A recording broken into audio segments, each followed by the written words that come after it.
जो आज हम आपकी हिंदी की साहित्य की पुस्तक सरयू के अंतर्गत पाजेब नामक कहानी पढ़ रहे हैं, जिसके लेखक हैं जैनेन्द्र कुमार। तो सबसे पहले बेटा हम लेखक परिचय पढ़ते हैं। प्रेमचंदोत्तर युग के प्रसिद्ध विचारक, प्रेमचंदोत्तर मतलब प्रेमचंद के युग के बाद के प्रसिद्ध विचारक, उपन्यासकार, कथाकार और निबंधकार श्री जैनेन्द्र कुमार का जन्म सन 1905 ईस्वी में अलीगढ़ उत्तर प्रदेश के कोड़ियागंज नामक कस्बे में हुआ था। इनके पिता का नाम था प्यारेलाल और इनकी माता का नाम था श्रीमती रमा देवी। इनकी प्रारंभिक शिक्षा जैन गुरुकुल हस्तिनापुर में हुई थी। व्यक्तिगत रूप से मैट्रिक की परीक्षा उत्तीर्ण करने के बाद ये उच्च शिक्षा के लिए काशी विश्वविद्यालय आए, परंतु महात्मा गांधी के सन 1921 के आंदोलन का उन पर इतना प्रभाव पड़ा कि अध्ययन छोड़कर आंदोलन के उत्साही कार्यकर्ता बन गए, अर्थात ये आंदोलन में इन्होंने भाग लेना शुरू कर दिया। जैनेन्द्र ने अपनी कहानियों और उपन्यासों के द्वारा हिंदी में एक सशक्त मनोवैज्ञानिक कथा धारा का प्रवर्तन किया, अर्थात इनकी कहानियां मनोवैज्ञानिक थीं, जो मन की बातों को मानकर उनके विचारों को व्यक्त करने वाली थी। कथाकार के साथ साथ इनकी पहचान एक सशक्त अत्यंत गंभीर चिंतक के रूप में भी रही। इन्होंने साहित्य, समाज, धर्म, संस्कृति, राजनीति, दर्शन आदि से संबंधित विषयों को बहुत ही सरल और अनौपचारिक सी दिखाई देने वाली शैली में प्रस्तुत किया कि हमें नहीं लगता कि इनकी कहानियां कोई बनावटी हैं। इनकी लगभग कितनी कहानियां? 200 कहानियां, जो जैनेन्द्र की श्रेष्ठ कहानी के नाम से 8 भागों में प्रकाशित हो चुकी हैं। जैनेन्द्र ने अपनी कहानियों में मनुष्य की आंतरिक समस्याओं का सूक्ष्म चित्रण किया है, जिससे इनकी कहानियों को एक नई अंतर्दृष्टि, संवेदनशीलता और दर्शन की गंभीरता प्राप्त हुई है। इन्होंने हिंदी कहानी को परंपरागत शिल्प के स्थान पर नवीन शिल्प और शैली प्रदान की।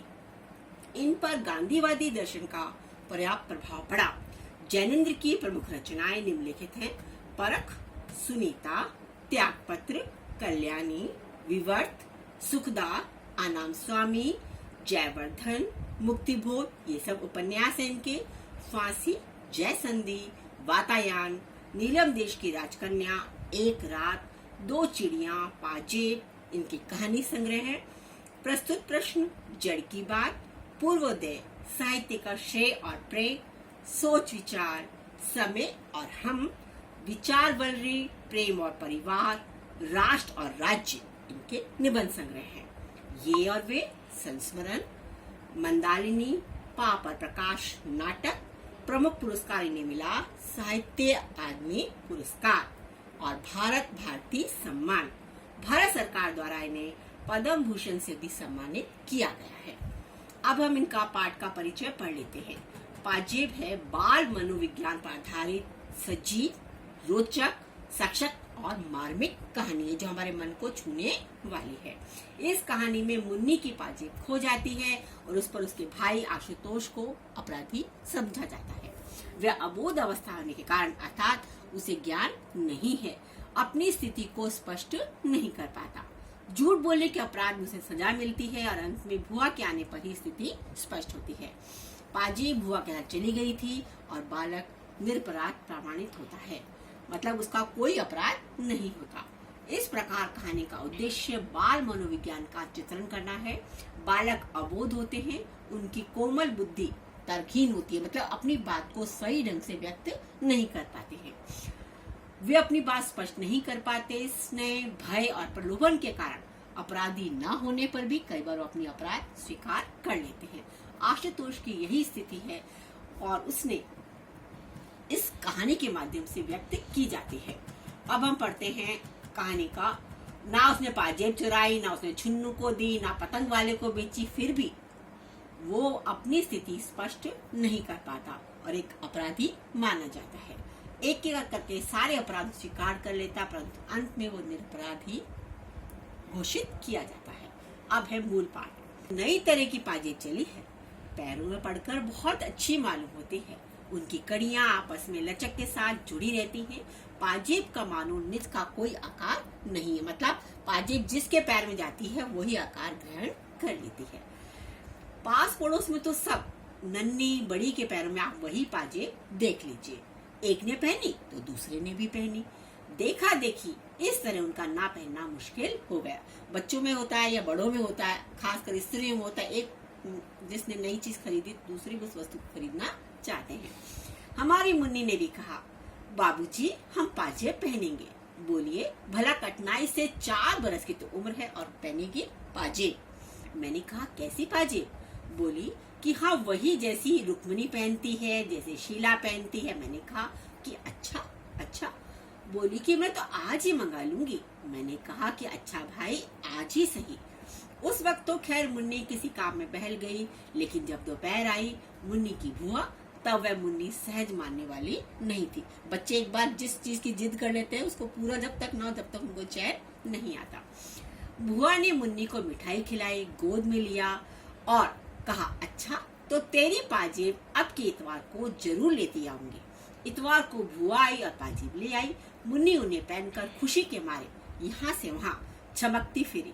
रुक्मिणी के पास गई और कहा, देख रुक्मिणी मेरी पाजेब। शीला को भी अपनी पाजेब दिखाई। सबने पाजेब पहनी। देखकर उसे प्यार किया और तारीफ भी की। सचमुच चांदी की सफेद 2-3 लड़ियां सी टखनों के चारों ओर लिपटकर चुपचाप बिछी हुई ऐसी सुगड़ लगती थी कि बहुत ही, और बच्ची की खुशी का ठिकाना नहीं था। बच्चों को जब नई चीज मिल जाती है तो उसको सबको दिखाते हैं और बहुत ज्यादा खुश होते हैं। और हमारे महर्षि आशुतोष जो मुन्नी के बड़े भाई थे, पहले तो मुन्नी की सजी धजी बजी देखकर बड़े खुश हुए। वह हाथ पकड़कर अपनी बढ़िया मुन्नी को पाजेब सहित दिखाने के लिए आसपास ले गए। मुन्नी की पाजेब का गौरव उन्हें अपना भी मालूम होता था। वे खूब हंसे, ताली पीटी, लेकिन थोड़ी देर बाद वो भी ठुमकने लगे कि मुन्नी को पाजेब दी तो हम ही बाइसिकल ला के दो। बच्चों में होता है, पहले तो खुश होते हैं, लेकिन बाद में वो चाहते हैं हमारे पास भी कोई नई चीज आनी चाहिए। बुआ ने कहा, अच्छा बेटा अब के जन्मदिन पर तुझे भी बाइसिकल दिलवाएंगे। आशुतोष बाबू ने कहा, हम तो अभी लेंगे। बुआ ने कहा, चीची तू कोई लड़की है? जिद तो लड़कियां करती हैं और लड़कियां रोती भी हैं। कई बाबू लोग रोते हैं। वैसे हमारे सब मन में भावना होती है भारतीय संस्कृति में कि लड़के नहीं रोते और लड़कियां रो लेती हैं। आशुतोष बाबू ने कहा, हम बाइसिकल जरूर लेंगे जन्मदिन वाले रोज। बुआ ने कहा, हाँ ये बात पक्की रही, जन्मदिन पर तुमको बाइसिकल मिलेगी। इस तरह इतवार का दिन हंसी खुशी पूरा हुआ। शाम होने पर बच्चों की बुआ चली गई। पाजेब का शौक घड़ी भर का था। बच्चों को जब कोई नई चीज आती है थोड़ी देर पहनते, उसके बाद उनका मन उससे उचट जाता है। वह फिर उतार कर रखा दी गई जिससे कहीं खो ना जाए। पाजेब बारीक और शुभ काम की थी, मतलब बहुत पाजेब बारीक भी थी और उसमें बहुत गड़ाई काम बहुत ही ज्यादा था और खासे दाम भी लगे थे, मतलब पैसे भी ज्यादा खर्च हुए थे। श्रीमती हमसे कहा, क्यों जी लगती तो अच्छी है, मैं भी एक बनवा लूं। अब बच्चों के साथ साथ उनकी माँ को भी एक नई पाजेब की इच्छा जागृत हो गई। मैंने कहा, क्यों ना बनवाओ, तुम कौन 4 बरस की नहीं हो। खैर ये हुआ, पर मैं रात को अपनी मेज पर था कि श्रीमती ने आकर कहा, तुमने पाजेब तो नहीं देखी? मैंने आश्चर्य से कहा, क्या मतलब? बोले कि देखो यहाँ मेज पर तो नहीं है, एक तो उसमें की है पर दूसरे पैर की मिलती ही नहीं, जाने कहाँ गई। मैंने कहा कि जाएगी कहाँ, यही कहीं देख लो, मिल जाएगी। उन्होंने मेरी मेज के कागज उठाने और धरने शुरू किए। अलमारी की किताबें टटोल डालने का भी मंसूबा दिखाया। उन्होंने मेज के सारे कागज उठाए, फिर अलमारी भी और किताबें भी टटोल डाली। मैंने कहा, ये क्या कर रही हो? ये वह कहाँ से आई? जवाब मुझे से पूछने लगी, फिर कहाँ है? मैंने कहा, तुम्ही ने तो रखी होगी, कहाँ रखी थी? बतलाने लगी, मैंने दोपहर के बाद कोई 2 बजे उतारकर दोनों अच्छी तरह संभाल कर उसे नीचे वाले बक्स में रख दी थी। अब देखा तो एक है, दूसरी गायब है। मैंने कहा कि तो चलकर वह इस कमरे में कैसे आ गई होगी? जब तुमने बक्से में रखी है तो कमरे में कैसे आ गई? भूल हो गई होगी, एक रखी होगी, एक वहीं कहीं फर्श पर छूट गई होगी। देखो मिल जाएगी, कहीं जा नहीं सकती। इस पर श्रीमती ने कहा, कहाँ सुनी करने लगी, मतलब लड़ाई करने लगी। तुम तो ऐसे ही हो, खुद लापरवाह हो और दोष उल्टा मुझे देते हो। कह तो रही हूँ मैंने दोनों संभाल कर रखी थी। मैंने कहा, संभाल कर रखी थी तो फिर यहाँ वहाँ क्यों देख रही हो? जहाँ रखी थी वहाँ से ले लो ना, वहाँ नहीं है तो फिर किसी ने निकाल ली होगी। श्रीमती बोली कि मेरा भी यही ख्याल हो रहा, हो ना हो बंसी नौकर ने निकाली है। मैंने रखी तब वह वहाँ मौजूद था। मैंने कहा तो उससे पूछा। बोली कि वह तो साफ इनकार करता है। मैंने कहा तो फिर? श्रीमती जोर से बोली। तो फिर मैं क्या बताऊं, तुम्हें तो किसी बात की फिक्र है ही नहीं। डॉक्टर कह मैंने कहा कि अच्छा तो उसे क्या कहना होगा कि यह कहूं कि ला भाई पाजेब दे दे। श्रीमती झल्ला कर बोली, मतलब नाराजगी से बोली, हो चुका बस कुछ तुमसे। तुमने तो उस नौकर की जात को शहजोर बना रखा है, बेटा सर पर चढ़ा रखा है। डांट न फटकार, नौकर ऐसे सिर न चढ़ेगा तो क्या होगा।